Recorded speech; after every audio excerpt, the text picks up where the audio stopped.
This is Dabu7.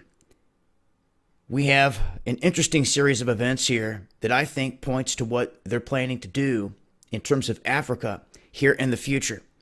Now we have General Dunford come out saying that they have hundreds of U.S. soldiers that are taking part in this international effort to train forces to fight against terror. Now, there was an event that just took place in Niger where one of our servicemen was killed, and it's raised a lot of questions as to what are we doing there.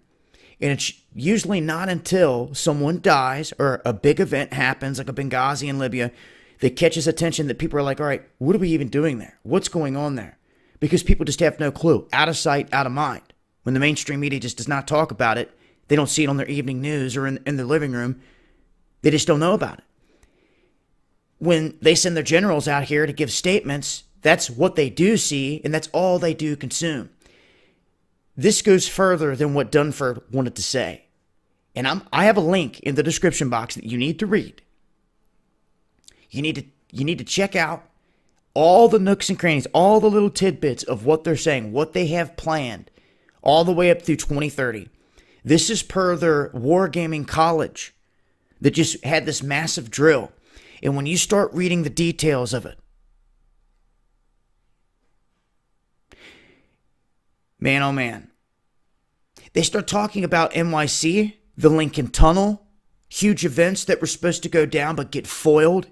And then all kinds of people end up dying in this event. And it's just their wargaming exercise out throughout the next couple decades. All the events they have lined up in it are very suspect. The reason I'm mentioning this is because time and time again, we've seen these drills come to life. Time and time again, even your Judge Napolitano has come on Fox News and stated how the alphabet gangs have created all these events only to foil them, to take credit for them, and they have admitted it.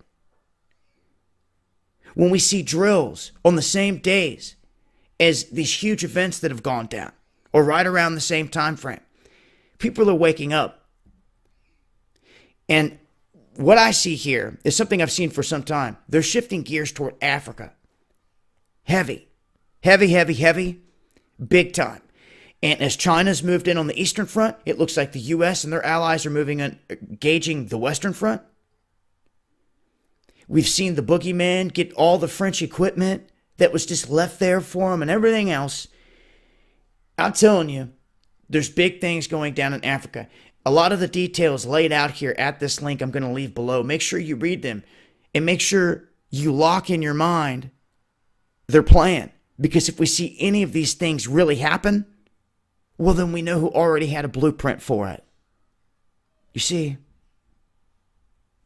this has been Dabu7 Eyes Open.